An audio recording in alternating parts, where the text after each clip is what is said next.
Hello and welcome back to our channel मुख्य सेविका 2022 advertisement number 05/2022। ये चैनल मुख्यतः मुख्य सेविका को लेकर बनाया गया है। मुख्य सेविका से रिलेटेड जितने भी सिलेबस में टॉपिक दिए गए हैं उनको यूनिट वाइज कवर करना है। उनसे रिलेटेड एमसीक्यूज क्या होंगे, क्या प्रैक्टिकल लाइफ में क्वेश्चंस होंगे। लिमिटेड क्वेश्चन इस चैनल के माध्यम से आपको प्रोवाइड किया जाएगा। आपको ऐसा नहीं कि बहुत मटेरियल आपको दे दिया जाएगा, नहीं, बस 20 यूनिट में जो जो दिए गए फोकस्ड होकर इसमें एमसीक्यूज बनाए जाएंगे। कॉन्सेप्ट के बाद एमसीक्यूज आएंगे जिससे कि आपको एग्जाम में 100% तो नहीं, हमको लगता है 70% तो ये आपको काम करेगा ही। क्योंकि आप देखेंगे तो ऐसे यूट्यूब पे, गूगल पे बहुत से मटेरियल है जो मतलब काम का तो सभी होता है, लेकिन एग्जाम को क्रैक करने के लिए उतना बेनिफिशियल नहीं होता। तो उसको ध्यान में रख के ये इस चैनल पे आप कंटेंट प्रोवाइड कराए जाएंगे। मुख्य सेविका के सिलेबस को मुख्यतः 20 यूनिट में डिवाइड किया गया है, जिसमें से कि 6 यूनिट नहीं 5 यूनिट जो है समाजशास्त्र से रिलेटेड है, बाकी 1-2 यूनिट आपके जीके जीएस से रिलेटेड है, और जितने बचे हैं वो गृह विज्ञान से, या बोल सकते हैं day to day practical life में जो भी हम यूज़ करते हैं उससे रिलेटेड है। जैसा कि हम जानते हैं कि ये एग्ज़ाम बच्चों और औरतों को टारगेट करके क्वेश्चंस बनाया जाने वाला एग्ज़ाम है, क्योंकि आंगनवाड़ी कार्यकर्ताओं का मुख्य कार्य यही होता है कि महिलाओं और बच्चों को कैसे अच्छे से अच्छे लाइफ से उनको इंट्रोड्यूस कराया जाए। तो इसके फर्स्ट यूनिट में हम देखते हैं कि मुख्य सेविका की भूमिका एवं जिम्मेदारियाँ। जैसे एग्ज़ामी मुख्य सेविका का है तो उनकी भूमिका क्या होती है, उनकी जिम्मेदारियाँ क्या होती हैं, उनका क्या नेचर होता है, उनको कौन से कार्य करने चाहिए, वो कौन से कार्य करने वाले हैं, उनको अपने कार्यों के बारे में भली भांति रूप से उनको परिचित होना चाहिए। जैसा कि आप जानते हैं कि मुख्य सेविका जो है वो आंगनवाड़ी कार्यकर्ताओं को ट्रेनिंग देगी या फिर उनको बताएगी कि आप जो भी आप डायरेक्ट पॉपुलेशन से जो भी आप मिलजुल रहे हैं, जैसे महिलाओं और बच्चों से मिलजुल रहे हैं, उनका जो टीकाकरण है उसको कैसे आप कर रहे हैं, उनको एक्स्ट्रा सप्लीमेंट डाइट वगैरह क्या दे रहे हैं, तो इसके लिए मुख्य सेविका उनको गाइड करेगी। और दूसरे यूनिट में देखा जाए तो ये सोशियोलॉजी का यूनिट है, जिसमें विवाह, परिवार, जाति, लिंग की असमानता, धर्म और भाषाएं, ये जो मुख्य एजेंसियां हैं जो कि सोसाइटी को बनाते हैं, इस सोसाइटी को बिल्डअप करने में जिनका मुख्य रोल होता है, वो सेकंड यूनिट ये है। जैसे आप विवाह को पढ़ सकते हैं, विवाह क्या होता है, विवाह के प्रकार क्या होते हैं, मनुस्मृति में कितने प्रकार के विवाह बताए गए हैं, और जैसे कि बहुत से थिंकर ने कितने प्रकार के विवाहों को बताया है। उच्च विवाह क्या होता है, निम्न विवाह क्या होता है, इस यूनिट में मेनली ये इस यूनिट के सब टाइप में विवाह जो है उसको उसके रूप में ये पढ़ा जाएगा। सेकंड आता है परिवार क्या होता है, परिवार की उत्पत्ति के सिद्धांत क्या होते हैं, किसने किसने क्या बोला है, ये देखा जाएगा। जाति, लिंग की असमानताएं क्या होती है, धर्म क्या है, धर्म की उत्पत्ति क्या हुई, धर्म के बारे में थिंकरों का क्या राय है, भाषाएं सेकेंड यूनिट में इन सभी को देखा जाएगा। फिर थर्ड यूनिट में हम देखते हैं कि सोशियोलॉजिकल इशूज़ जो हैं, जैसे विशेष रूप से बच्चों और महिलाओं को टारगेट करके जो इशूज़ है उसके बारे में हमको पढ़ना है। इसके लिए हम डे टू डे लाइफ में खुद प्रैक्टिकल लाइफ में ये जानते भी हैं, अगर जिसको जानते हैं उसको नोट डाउन करके गूगल भी कर लेंगे तो उनको पता चल जाएगा। वैसे मैं आगे की यूनिट में इनको बताते जाऊँगी। फिर फोर्थ यूनिट है जनसंख्या विस्फोट, जनसंख्या वृद्धि एवं नियंत्रण। इसमें जनसंख्या से रिलेटेड जो भी है, जैसे जनसंख्या का सिद्धांत क्या हुआ, जनसंख्या विस्फोट के कारण क्या हुआ, वृद्धि कैसे होता है, इसको नियंत्रित करने के लिए हम कौन से उपाय अपना सकते हैं, फोर्थ यूनिट में इसको देखना है। वही 5वें यूनिट में देखना है, 5वें अध्याय में देखना है कि गरीबी क्या है, दहेज क्या है, घरेलू हिंसा क्या है, तलाक क्या है। ये हम इसको रख सकते हैं यूनिट थर्ड के सब टॉपिक में ही इसको रख सकते हैं, ये सब मेन इशूज़ होता है। फिर 6वां यूनिट जो है सामाजिक परिवर्तन और सामाजिक नियंत्रण, सोशियोलॉजी का ये प्योर टॉपिक है। इसमें हम इस टॉपिक को 2 पार्ट में डिवाइड कर सकते हैं, सामाजिक परिवर्तन और सामाजिक नियंत्रण। और ये टॉपिक हमको लगता है सबसे स्कोरिंग टॉपिक है। अगर आप इसको अच्छे से पढ़ लेंगे, ये टॉपिक है बड़ा, लेकिन अगर आप इसको अच्छे से पढ़ लेंगे तो इसके क्वेश्चंस आप आराम से हल कर सकते हैं, और इसको आप प्रैक्टिकल लाइफ से जोड़ के देखेंगे तो आपको आसानी से ये समझ में आ जाएगा।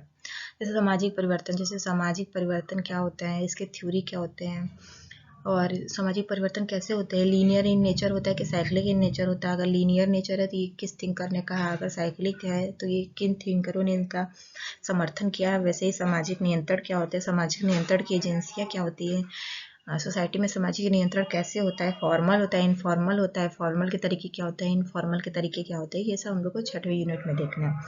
फिर 7वें यूनिट में देखते हैं कि ऊर्जा बेसल उपापचय है, मतलब मेनली आपके बॉडी के मेटाबॉलिज्म को लेकर ये बनाया गया यूनिट है, आप इसको आराम से पढ़ सकते हैं। फिर 8वां यूनिट है बैलेंस डाइट क्या होता है, भोजन का कैलोरी मान क्या होता है, वेटिंग क्या होता है, वेटिंग मैनेजमेंट क्या होता है, ये सब हमको देखना है इसमें। फिर 9वां है कि भोजन के आवश्यक घटक क्या होते हैं, जैसे प्रोटीन, विटामिन, कार्बोहाइड्रेट, खनिज, पानी, और कहाँ से ये मिलते हैं हमको, इनके कमी से होने वाले रोग कौन से होते हैं, अगर ये रोग होते तो उनको कैसे हमको दूर करना है, वो सब जानना है।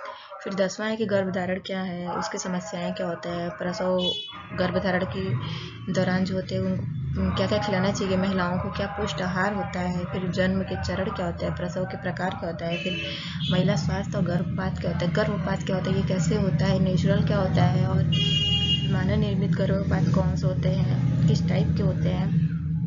तो ये सब जितने भी टॉपिक है ये हमारे खुद के प्रैक्टिकल लाइफ में हैं, जो एक महिला के साथ होता है, जो एक बच्चों के साथ होता है। अगर हम खुद के लाइफ से इसे को रिलेट कर पढ़ेंगे, को रिलेट करके अगर हम इसको देखेंगे कि हमारे साथ क्या हो रहा है, हमारे साथ घरेलू हिंसा हो रहा है कि नहीं, हमको ये देखना है कि परिवार विवाह कैसे होता है, ये कैसे वर्क करता है, हम ये देखते हैं कि जो हम खाना खा रहे हैं, जो सप्लीमेंट ले रहे हैं वो कैसा है, अगर हम गर्भधारण के समय हम क्या खा रहे हैं, कितनी आवश्यकता होती है, आफ्टर डिलीवरी क्या होती है, तो ये सब होता है।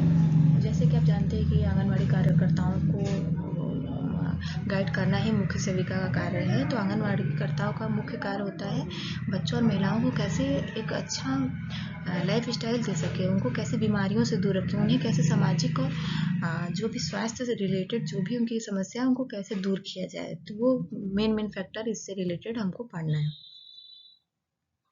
फिर देखते हैं कि 11वें यूनिट में बच्चों का वृद्धि एवं विकास से रिलेटेड है, जिसमें शारीरिक है, मोटर है, भावनात्मक है, सामाजिक है, संज्ञानात्मक विकास है, मतलब हर टाइप का विकास, बच्चों का कैसे डेवलपमेंट होता है, आफ्टर डिलीवरी बच्चे का कैसे डेवलपमेंट होता है, इस टॉपिक में इसको देखना है।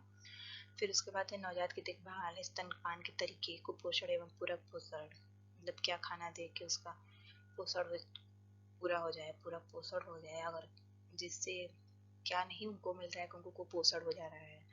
और नवजात बच्चों का क्या देखभाल होते हैं, उनको कैसे, जो प्री मेच्योर बेबी होते हैं उनका देखभाल कैसे होता है, और स्तनपान कितने तरीकों का होता है, इस यूनिट में इसको पढ़ना है आपको। फिर 13वां यूनिट है जीवन चक्र दौरान पोषण। इसमें ये देखना है कि मुख्यतः आप जैसे कि आप जान चुके हैं कि मुख्य सेविका मेनली वुमेन एंड चाइल्ड को टारगेट करा, महिलाओं और बच्चों को टारगेट करा, तो महिलाओं और बच्चों से रिलेटेड जो भी चीजें हैं उनको हमको शामिल करना है। अब इसमें जीवन चक्र के दौरान पोषण, तो जीवन चक्र के दौरान मतलब जीवन चक्र कैसे शुरू होता है, तो शैशवावस्था से लेके बचपन से लेके किशोरावस्था तक बच्चे होते हैं, तो उनके लिए क्या जरूरी होते हैं, हमको उन्हीं को टारगेट करना है जो आंगनवाड़ी कर्ताओं का कार्य होता है, जिनको मुख्य सेविका गाइड करती है। तो बच्चों को क्या डाइट देना चाहिए, उनका क्या पोषण होना चाहिए, और ये सब जो उनको एक्स्ट्रा सप्लीमेंट वगैरह क्या प्रोवाइड कराना चाहिए, ये सब इसमें पढ़ना है। फिर भारत में शिशु और मातृ मृत्यु दर भी पढ़ना है। इसके बाद 14वां यूनिट है खाना पकाने के दौरान पोषक तत्वों का संरक्षण, खाद्य पदार्थों के अंकुरण, किण्वन, खाद्य, मतलब खाना को किस तरीके से हम खाना बनाएंगे, फोर्टिफिकेशन ऑफ फूड, खाना को इनरिच कैसे करें, खाना को ऐसा ना कि बना के खा ले लेकिन उसका विटामिन पोषक जो न्यूट्रिएंट्स है वो हमको मिल ही न पाए, हमको इस तरीके से खाना को मतलब सिखाना चाहिए बनाने की, आप उसको बनाइए भी, उसके न्यूट्रिएंट्स जो है उसमें उपस्थित होना कि मर जाए, तो इस तरीके से कौन कौन से टेक्निक होता है। फिर यूनिट 15वां में देखते तो बाल विकास के चरण और विकास को प्रभावित करने वाले कारक है। फिर 6वां देखे तो 16वां देखे तो प्रतिरक्षण के प्रकार और अनुसूची है, मतलब इम्यूनिटी क्या होती है उसकी अनुसूची आती है, वो है पूरा। फिर 17वां क्या है रोग, मतलब रोग है, तो इसमें भी हमको देखना है कि कौन वायरस से हो रहा है, कौन से रोग बैक्टीरिया से हो रहे हैं, कौन से रोग प्रोटोजोआ से हो रहे हैं। मेनली उन लोगों को टारगेट किया गया जो एक बच्चों को हो सकता है, जैसे बुखार है, डिप्थीरिया है, पर्ट्यूसिस है, टिटेनस है, पोलियोमाइलाइटिस है, मेजल्स है, टीबी है, चिकन पॉक्स है, हेपेटाइटिस है। अब जैसे इस समय देखिए डेंगू फैला हुआ है, टाइफाइड है, जो दूषित खाने पीने से ये रोग होता है।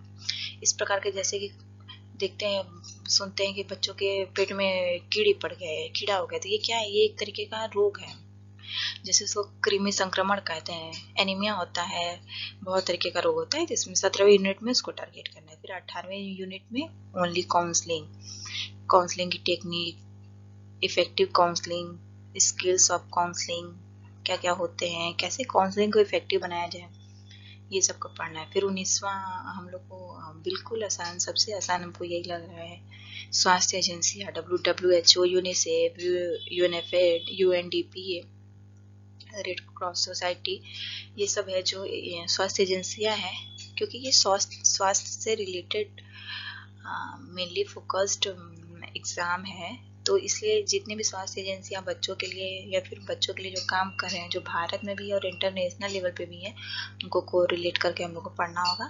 फिर 20वां यूनिट है सार्वभौमिक टीकाकरण कार्यक्रम, यूनिवर्सल इम्यूनाइजेशन। मतलब जब बच्चे पेट में आते हैं और बच्चे जब तक 8 से 10 साल तक के हो जाते हैं, तो फिर कौन कौन से टीके लगते हैं उनको, क्योंकि आप कभी भी अपने भी स्वास्थ्य केंद्र पे जाएंगे या किसी सरकारी या फिर कहीं भी जाएंगे, तो बच्चों को टीकाकरण होता है, उनके लिए वो शेड्यूल दिया जाता है, उस पर उनका लिखा रहता है कि कितने महीने में कौन से टीके लगते हैं, जन्म के समय कौन से टीके लगते हैं, माता को कौन से टीके लगते हैं, ये सब पढ़ने।